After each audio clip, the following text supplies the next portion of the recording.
नमस्कार, स्वागत है आपका आपकी खबर आपका फायदा में। मैं हूं दीपक यादव।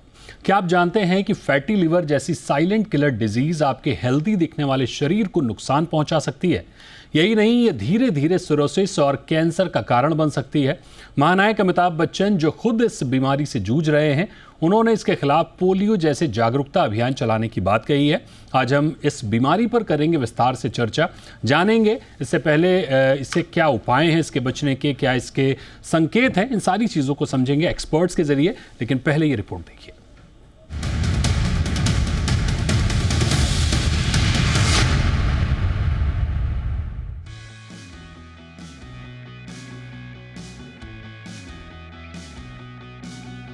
अगर आप हेल्दी हैं तो आपका फ्यूचर सेफ और सिक्योर है।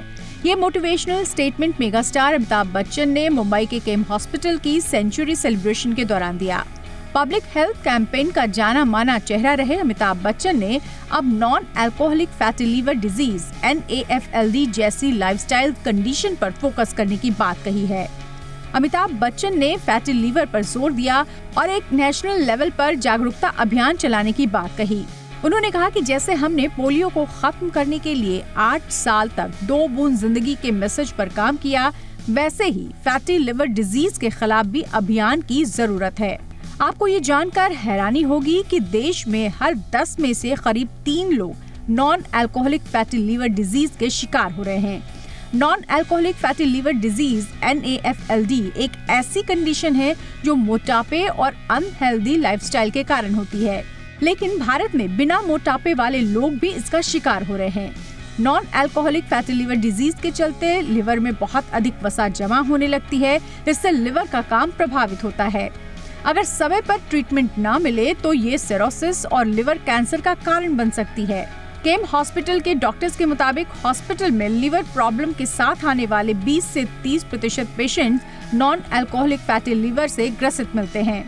लिवर कैंसर की बात करें तो विदेश की तुलना में भारत में मृत्यु दर अधिक है। विदेश में लिवर कैंसर से पीड़ित 50 से 60% मरीज ठीक हो जाते हैं, जबकि भारत में जागरूकता की कमी के कारण मरीज एडवांस स्टेज में इलाज के लिए पहुंचते हैं।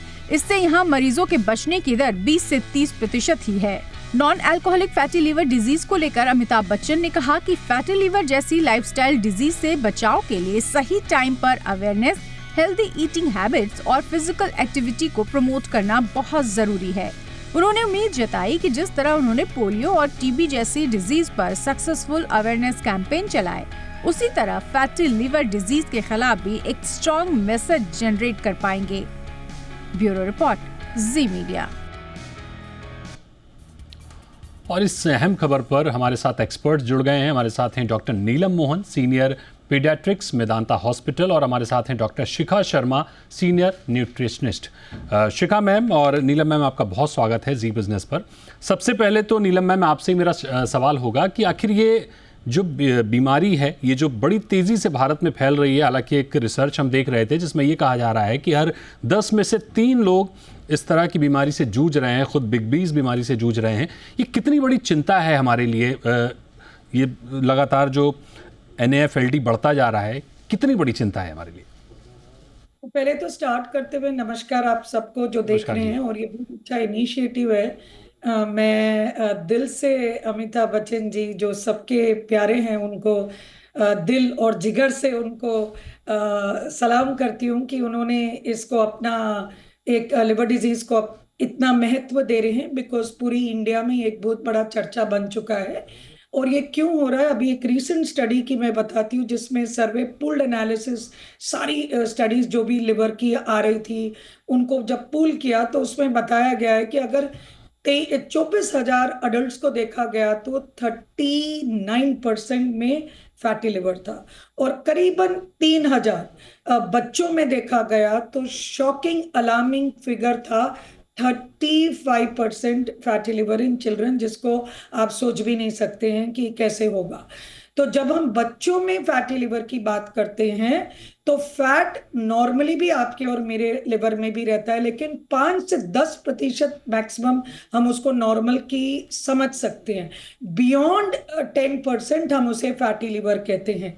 या तो वो कोई इन्फेक्शन जैसे वायरल हेपेटाइटिस सी या ऑटो इम्यून हेपेटाइटिस से हो सकता है, या कोई ड्रग्स ले रहे हैं हम जिसमें स्टीरॉइड जैसे या अल्कोहल या कैंसर से रिलेटेड ड्रग्स या दौरे की रिलेटेड ड्रग्स, ये सबको भी हम फैट लिवर डिजीज या मेटाबॉलिक लिवर डिजीज, पैदाशी किसी चीज की कमी हो, स्टोरेज डिसऑर्डर्स, विल्सन, ये बहुत ही एक छोटा सा प्रोपोर्शन है जिसको मैं साइड में रखती हूँ। अब आता है non alcoholic fatty liver disease, जिसका नाम हमने पूरे दुनिया में अब बदल दिया है। इसीलिए बदला है क्योंकि नॉन अल्कोहल मतलब कि बच्चे तो अल्कोहल नहीं लेंगे लेकिन उनको भी फैटी लिवर डिजीज है, तो अब इसका नाम है मेटाबॉलिक एसोसिएटेड स्टीयटोटिक लिवर डिजीज। स्टीयटोस मतलब फैटी लिवर डिजीज, मेटाबॉलिक मतलब हमारे खाने पान के कारण से हो रहा है। So metabolic associated fatty liver disease, MASLD या steatotic liver disease, number 1 message में देना चाह रही हूँ। नंबर 2, ये क्यों इतना ज्यादा हो रहा है? This is because of 3-4 reasons हमारे लाइफस्टाइल चेंज में। लाइफस्टाइल चेंज का मतलब नॉट ओनली हमारी डाइट, जिस तरीके से हम पहुंच गए हैं processed foods and healthy vegetables, fruit, seeds, nuts भूल गए। बिल्कुल। नेक्स्ट इज हमारी activity level. Third is pollution. That is also one important reason. And activity level, screen time and this. So ये 3 चीजों को जिन सबसे ज्यादा महत्वपूर्ण दूंगी, lifestyle, pollution, your diet and activity level, जिनको मैं सबसे ज्यादा दोषी मानूंगी। 3 बड़े कारण हैं जिनका जिक्र आपने किया, लाइफस्टाइल, पॉल्यूशन और हमारा खान पान। डॉक्टर शिखा, आपसे समझना चाहेंगे कि खान पान जाहिर तौर पर सबसे बड़ा जिम्मेदार इसलिए कहा जाएगा क्योंकि हमारी जो फूड हैबिट है वो पिछले कई सालों में बड़ी तेज़ी से बदली है और ख़ासकर बच्चों में हम देख रहे हैं कि ये समस्या बढ़ती जा रही है। कौन से वो खान पान हैं जो सबसे ज़्यादा असर डालते हैं लिवर पर? हालांकि हर चीज़ लिवर से होकर गुजरती है, लेकिन कौन से वो फूड हैं जो सबसे ज़्यादा प्रॉब्लम करते हैं? जी, इसमें मैं पहले ही कुछ चीज़ों के बारे में क्लैरिफाई करना चाहती हूँ कि अभी कुछ समय के लिए अगर हम कैलोरी को भूल जाएं और कैलोरी पे फोकस हटा के हम केमिकल पे फोकस लाएं, तो जितनी भी अभी प्रोसेस फूड की बात हुई, let's first begin with something जो कि शायद हम सभी खा रहे हैं, वो है रिफाइंड ऑयल। रिफाइंड ऑयल को रिफाइनिंग के समय में बहुत केमिकल्स का इस्तेमाल होता है, जैसे फॉस्फोरिक एसिड है, उसमें ब्लीचिंग एजेंट्स हैं, उसमें स्ट्रॉन्ग एल्कली एजेंट्स हैं। तो स्ट्रॉन्ग एल्कली और एसिड दोनों डैमेज करते हैं, ये दोनों हार्मफुल होते हैं और ये केमिकल यानी रिफाइंड ऑयल की प्रोसेसिंग में इस्तेमाल हो रहा है। अब हम ब्रेड को लेते हैं, जो आमतौर पे सुबह बच्चा स्कूल जाता है या कोई ऑफिस जाते हैं तो उनको ब्रेड का सैंडविच बनाया जाता है। उसमें जितने केमिकल्स, 4 से 5 केमिकल इस्तेमाल होते हैं, जिसके अंदर उसकी प्रिजर्वेशन के लिए, उसकी जो डो है उसको सॉफ्ट रखने के लिए, उसके कलर के लिए केमिकल यूज़ होता है। यानी कि 4-5 केमिकल तो आपकी नॉर्मल ब्रेड में जा रहे हैं और रिफाइंड ऑयल जिसके हम सब सब्जी वगैरह खाते हैं उसके अंदर भी एसिड और एल्कली मिलाया जा रहा है। तो शुरुआत यहीं से है, क्योंकि जैसे कि इन्होंने कहा कि बच्चों में क्यों हो रहा है, बच्चे अल्कोहल नहीं पीते हैं और छोटे बच्चे की जो एक्सपोजर है वो कम है compare to an adult, but बच्चों में क्यों हो रहा है? क्योंकि बच्चे उतना ही प्रोसेस्ड फूड खा रहे हैं जिसमें ये 4-5 केमिकल्स और ऑलरेडी एक्सपोजर उनका बहुत बढ़ गया है। तो first I would like to say कि जो ये केमिकल अटैक हमारी फूड इंडस्ट्री के थ्रू हमारे शरीर पे हो रहा है, उसी की वजह से ये non alcoholic fatty liver disease और आगे जाके वो इन्फ्लेमेटरी यानी स्टेटोसिस जो है उसमें इन्फ्लेमेशन भी हो रही है और फिर वो आगे जाके कैंसर में तब्दील हो रहा है। तो यानी ये एक प्रोसेस है।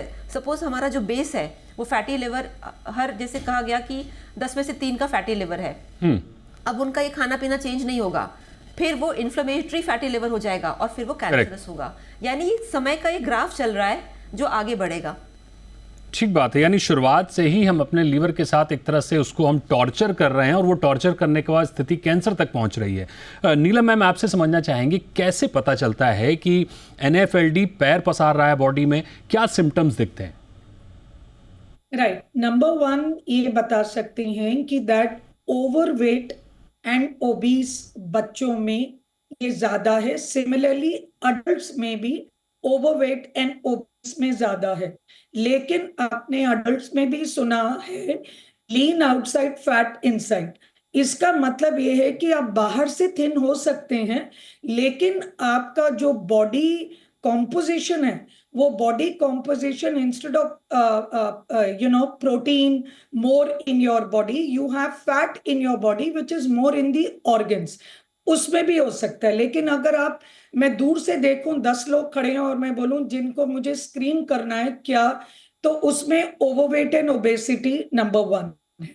सेकेंड इज, जब यूजुअली लिवर डिजीज की बात आती है तो नंबर वन होता है थकान, फैटीग, जल्दी से थक जाना या आपके एनर्जी लेवल्स कम हो जाना। जब तक आपको अगर पीलिया हो या लिवर बहुत एनलार्ज्ड हो, ये थोड़े एडवांस साइन होते हैं। अर्ली साइन में पेट में हल्का सा दर्द होना, डिस्कम्फर्ट होना, this could be early signs. लेकिन एक माँ बाप को कैसे पता चले कि उनका बच्चा ओवरवेट है या ओबीस है? ओबीस तो यूजुअली इंसान यहाँ पे तो इंडिया में हेल्दी बोलना चाहता है, तो पहली बात वो डेफिनेशन गलत है। वो ओवरवेट और ओबीस को हेल्दी कहते हैं, वो हेल्दी नहीं है। करेक्ट। तो number one message is a growth chart. जब तक आप एक पीडियाट्रिशियन के पास ना जाएं, मैं इंडियन एकेडमी ऑफ पीडियाट्रिक्स जो पूरी पीडियाट्रिक एसोसिएशन कंट्री की है उसकी प्रेसिडेंट इलेक्ट होने के नाते आप सबको ये कह रही हूं कि आप जरूर अपने नजदीकी पीडियाट्रिशियन के पास जाएं। जब तक वेट हाइट प्लॉट नहीं होगा आपको पता नहीं चलेगा कि आपका बच्चा ओवरवेट है या हल्का ओवरवेट है। एंड आप जब वो स्क्रीन करेंगे या अल्ट्रासाउंड से या लिवर टेस्ट से, तब पता चलेगा। ठीक है, स्क्रीन करना बहुत ज़रूरी है, तभी पता चलेगा कि स्थिति क्या है। सिम्टम्स जैसे कि बताया डॉक्टर नीलम ने कि ओवरवेट होना, मोटापा एक बड़ा संकेत है। चेक कराएं तभी पता चलेगा। एक बहुत ही छोटा सा ब्रेक ले रहे हैं और ब्रेक के बाद लौटेंगे और इस ख़ास बीमारी पर, इस ख़तरनाक बीमारी पर और विस्तृत चर्चा करेंगे अपने एक्सपर्ट्स के साथ। छोटे से ब्रेक के बाद लौटेंगे।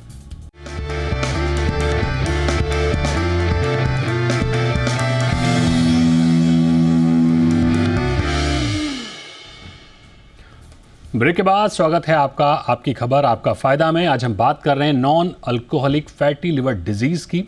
हमारे साथ हमारे गेस्ट जुड़े हुए हैं। लौटेंगे एक बार। हमारे साथ इस बीच doctor Jayant Barve, senior gastroenterologist, Lilavati hospital भी जुड़ गए हैं। जयंत सर, बहुत स्वागत है आपका जी बिजनेस पर। ब्रेक से पहले हम लोग बात कर रहे थे, डॉक्टर नीलम ने, डॉक्टर शिखा ने काफ़ी कुछ बात की इस पर।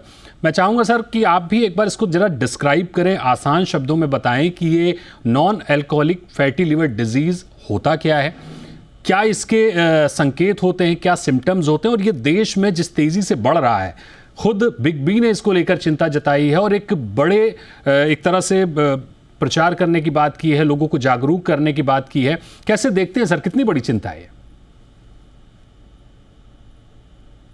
आपने कहा वो बिल्कुल सही है। जैसे उसके नाम में सजेस्ट होता है ना, non alcoholic fatty liver disease, तो बेसिकली ये अल्कोहल लेने की वजह से नहीं होता। बहुत पेशेंट के मन में हमेशा सोच रहती है कि जब भी अल्कोहल लेते हैं तभी लिवर ख़राब होती है, जब भी वायरस आता है तभी लिवर ख़राब होती है, कभी और कोई टॉक्सिन की वजह से होते हैं। ऐसे नहीं है। ये डिजीज़ नॉन अल्कोहल, आप दारू नहीं पिएंगे फिर भी ये डिजीज़ हो सकता है। और अनफॉर्चुनेटली ये जो डिजीज़ है उसका इंसिडेंस अभी बहुत बढ़ रहा है।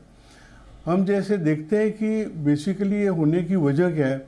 एक तो सेडेंटरी लाइफ, चलना घूमना आदमी ने आजकल बंद कर दिया। शादी, आपको ब्रेड लाना है, आपको रसोई के लिए कुछ लाना है तो आप मार्केट नहीं जाते, आप अमेज़ॉन पे फ़ोन करके घर पे बुला लेते हैं। ऐसे हर एक कंडीशन में डेली लाइफ में भी जो चलन वलन रहता है वो भी कम हो जाता है। ऑफिस में जाके कुर्सी के अंदर बैठते हैं। आज के नौजवान है, भले 10 घंटा काम करेंगे लेकिन उसके लिए मोबिलिटी नहीं। एक जगह पे बैठेंगे, कंप्यूटर के ऊपर बैठेंगे, कंप्यूटर से गर्दन में दर्द हो जाएगा, लिवर के अंदर चर्बी आ जाएगी, लेकिन इनका चलना और फिजिकल एक्टिविटी जरा भी नहीं। करेक्ट। तो lack of physical activity is a very important factor. उसके साथ में एक्सरसाइज जो डेली करना चाहिए।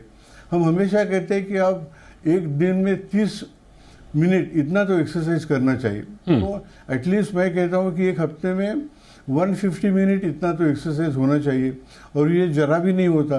तो एक तो sedentary lifestyle, lack of exercise और डाइट, ये बहुत इंपॉर्टेंट फैक्टर है। हम डाइट जब भी पेशेंट का देखते हैं तो आजकल फास्ट फूड, जंक फूड होने की वजह से बिल्कुल जो फैट नहीं लेना चाहिए वो फैट का इंटेक काफ़ी ज़्यादा हो रहा है, और ये मेरे ख्याल में सबसे महत्वपूर्ण बात है। हम जो ऑयल इस्तेमाल करते हैं उसमें कोई तरह के ऑयल है वो फैटी लिवर के फ़ायदे वाले, जैसे कनोला ऑयल है, नहीं तो ऑलिव ऑयल है, कोकोनट ऑयल है, नारियल का तेल है, ये आपके लिए काफ़ी अच्छे हैं। लेकिन मार्गरीन है, बटर है, सैचुरेटेड फैटी एसिड जिनको बोलते हैं वो है, तो इसके बाद में लिवर को जरूर इंजरी पहुंच जाती है। तो इम्पोर्टेंट फैक्टर एक तो lack of activity, correct, lack of exercise, sedentary lifestyle, wrong food including junk food, improper choices of food items with saturated fatty acid, जैसे कार्बोनेटेड बिवरेजेस है जी, जैसे स्वीटन फ्रूट जूसेस है, ये सबके अंदर आप देखेंगे तो उसके अंदर फ्रुक्टोज ज़्यादा रहता है, और ये फ्रुक्टोज आपके तबीयत के लिए अच्छा नहीं है। खाने के ऊपर आप ध्यान रखो तो इसका आपको ज़रूर फायदा हो जाएगा। ये पेशेंट में बेसिकली इंसुलिन रेजिस्टेंस रहता है। ये पेशेंट के अंदर आपकी जो शरीर की चर्बी है उसका फैटी एसिड में रूपांतर होता है, और ये फैट है वो लिवर के पेशी के अंदर जाके जमा हो जाती है। एक बार ये लिवर के पेशी के अंदर जमा हो गई, और लिवर का तो नॉर्मल मेटाबॉलिज्म रहता है कि ये फैट को निकाल दे, लेकिन ये फैट का एक्यूमुलेशन लिवर की एबिलिटी के बाहर गया तो धीरे धीरे उसका परसेंटेज लिवर में बढ़ना चालू हो जाता है। ये बढ़ने के बाद में कोई हद तक लिवर टॉलरेट करती है, लेकिन उसके बाद में जैसे बोलते हैं इन्फ्लेमेशन हो जाते हैं, यानी लिवर की सेल को सूज आ जाती है, और लिवर की जो पेशी है वो धीरे धीरे डैमेज होना चालू होता है। अभी ये पेशी जैसे डैमेज हो जाएंगे, इसको हम हिपेटाइटिस बोलते हैं। जो पहली स्टेज है उसको बोलते हैं खाली accumulation of fat in the liver, उसको स्टीयासोसिस बोलते हैं, यहाँ फैट ग्लोब्यूल एक्यूमुलेट होते हैं। हिपेटाइटिस में वहाँ इन्फ्लेमेशन चालू हो जाते हैं, ठीक, और ये इन्फ्लेमेशन की वजह से धीरे धीरे आपकी हिपेटोसाइट्स है, लिवर की जो पेशी है उनका नुकसान हो जाते रहता है, और कई सालों के बाद में ये पेशी है उनकी धीरे धीरे डेथ हो जाती है। ठीक ठीक, डॉक्टर जयंत, इस पे एक सवाल सर मेरा होगा कि ये कितना क्यूरेबल है? डॉक्टर साहब, मैं समझना चाहूंगा कि कितना क्यूरेबल है, और अगर किसी को सिम्टम्स होते हैं तो वो कौन से टेस्ट कराने चाहिए इसके लिए? ये ट्रीटेबल है, क्यूरेबल भी है, इसके लिए टेस्टिंग की ज़्यादा जरूरत नहीं पड़ती। लिवर का डैमेज जानने के लिए रूटीन लिवर ब्लड टेस्ट है वो काफ़ी है, आप शुगर का ब्लड शुगर चेक करेंगे वो काफ़ी है, और आपका कोलेस्ट्रॉल और ट्राइग्लिसराइड है वो भी काफ़ी है हमारी तरफ से। सोनोग्राफी में एक्सीडेंटल नॉर्मली डायग्नोसिस हो जाता है, वो सोनोग्राफी की वजह से होता है। तो मेरे लिए एक बार सोनोग्राफी में फैटी लिवर का डायग्नोसिस हो गया तो हमारे लिए खाली routine blood test, liver function test, cholesterol और आपकी शुगर, ये तीन ही चीज की जरूरत पड़ती है। समटाइम थायराइड की भी टेस्ट करवा लेते हैं, लेकिन बेसिक इनएक्सपेंसिव जो खर्चे की टेस्ट नहीं है उनके साथ में डायग्नोसिस होता है। उसी के लिए एक्सपेंसिव सीटी स्कैन नहीं तो एमआरआई करने की जरूरत नहीं है। बिल्कुल। डॉक्टर शिखा, एक बार आपके पास आएंगे। अभी तक हमने जिक्र किया कि क्या चीज़ ना खाएं जिसकी वजह से फैटी लिवर की समस्या देखने को मिल रही, लेकिन अब इसका उल्टा सवाल कि हम क्या खाएं कि जिससे हमारा लिवर दुरुस्त रहे और फैटी लिवर का खतरा ना हो। जी, तो जैसे कि अभी तक आपके दर्शक सुन रहे हैं कि फैटी लिवर की जो शुरुआत है वो होती है जब आपके लिवर को कोई चीज़ डैमेज कर रही है। तो जैसे जो दो तरह के जैसे कहा गया है कि एक तो अल्कोहलिक है और एक नॉन अल्कोहलिक है। Correct. तो अल्कोहल जब डैमेज करता है उसको अल्कोहलिक बोलते हैं। नॉन अल्कोहलिक में क्या डैमेज कर रहा है? आपके खाने के केमिकल्स। तो ये मैं बहुत क्लियरली बताना चाहती हूँ कि आपके खाने के थ्रू जो केमिकल्स आ रहे हैं वो ही आपके लिवर को डैमेज कर रहे हैं। तो सबसे पहले क्या ना खाएं? केमिकल वाले फूड ना खाएं आप, क्योंकि जब अगर आप अच्छा भी खाएंगे, सपोज मैं आपको एक 10 चीज़ की लिस्ट बता दूं कि आपके लिवर के लिए अच्छा है, बट साथ में आप वो केमिकल वाले भी फूड खाएंगे तो कंटिन्यूस डैमेज लगा रहेगा। तो फर्स्ट थिंग इज केमिकल रहित फूड खाएं। जितने भी ये ultra refined, ultra processed, ultra package foods हैं, इनसे आप बच के रहिए। इसके अंदर बहुत केमिकल्स हैं और अब ये जानलेवा होते जा रहे हैं। नंबर 1।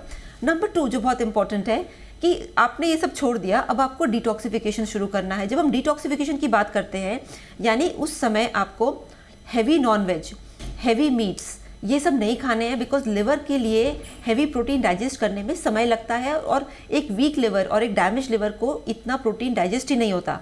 तो डिटॉक्सिफिकेशन का जो प्रोसेस होता है, अगर आप ऑलरेडी आपको इन्फ्लेमेटरी लिवर हो गया है, फैटी लिवर हो गया है, तो उसके अंदर आपको फल ज़्यादा खाने हैं, बट ऑर्गेनिक फल, वेजिटेबल जूसेस पीने हैं, वो भी ऑर्गेनिक सब्जियों के। और आपको जैसे जो हमारे ट्रेडिशनल हैं, जैसे दालचीनी है, अदरक है, सौंफ है, इलायची है, इसका काढ़ा बनाना है। ये मदद करते हैं आपके लिवर की फंक्शन को रिवैम्प करने में और बूस्ट करने में। तो यानी कि हम क्या कर रहे हैं कि पहले तो जो ऑफेंडिंग एजेंट है, जो केमिकल है, उसको हटा रहे हैं। बिल्कुल। फिर लिवर को रिकवर करने के लिए, जैसे एक बीमार इंसान होता है तो उसको हम सीधे बटर चिकन नहीं देते, उसको हम कहते हैं आप हल्का खाएंगे, आप खिचड़ी खाएंगे, आप वेजिटेबल जूस पिएंगे, आप फल खाएंगे, but again without chemical, organic food. तो जब आप ये, तो लाइक फॉर एग्जांपल जो हम नॉर्मली कहते हैं कि आपको आंवला खाना है, आपको कम से कम 3 कलर के फ्रूट रोज खाने हैं, आपको ऑर्गेनिक वेजिटेबल जूस पीना है, जिसमें जैसे एप्पल, बीटरूट, एप्पल तो खैर फल है, बट एप्पल, बीटरूट, कैरेट, और उसमें थोड़ी जिंजर डाल सकते हैं, उसमें आंवला डाल सकते हैं। करेक्ट। तो तुलसी एक बहुत अच्छा होता है जो कि पानी को भी डिटॉक्सिफाई करता है और आपके लिवर में भी मदद करता है। तो ये कुछ चीजें आपको अपनी डाइट में लेके आनी है। बिल्कुल, ये बड़ी अहम बात आपने बताई कि क्या खाएं और क्या ना खाएं। जाहिर तौर पर इसमें सबसे ज़्यादा जो ज़रूरत है वो है जागरूकता की, कि आप समझें कि आपकी बॉडी के लिए क्या अच्छा है और क्या नहीं अच्छा है। आपकी बॉडी खुद आपको सिम्टम्स देना शुरू कर देती है जब भी आपकी बॉडी में थोड़ी सी भी प्रॉब्लम्स होती है। हमारे एक्सपर्ट्स ने, हमारे डॉक्टर्स ने जिस तरह से बताया कि NAFLD बड़ी तेज़ी से पूरी दुनिया में फैल रहा है, भारत के लिए भी एक बड़ी खतरे की चिंता है। जाहिर तौर पर खुद बिग बी ने भी इसको लेकर एक बड़े अभियान चलाने की बात की है। सबसे इम्पॉर्टेंट जो बार बार हम कह रहे हैं कि जागरूक रहिए, अपनी बॉडी को फिट रखिए और केमिकल की चीज़ें मत खाइए, ऑर्गेनिक फूड खाइए। लेकिन बड़ी समस्या है कि ऑर्गेनिक फूड लाएं कहाँ से, बाजार में तो केमिकल ही मिल रहा है। जितना हो सके अपने आप को सेफ रखिए, व्यायाम करिए, फिट रहिए। बहुत शुक्रिया करेंगे डॉक्टर जयंत बर्वे, डॉक्टर नीलम और डॉक्टर शिखा, आपका बहुत शुक्रिया हमारे दर्शकों को ये राय देने के लिए। तो आज आपकी खबर आपका फायदा में फिलहाल इतना ही। वक्त है एक ब्रेक का। ब्रेक के बाद खबरें लगातार जारी हैं, अब बने रहिए जी बिजनेस पर।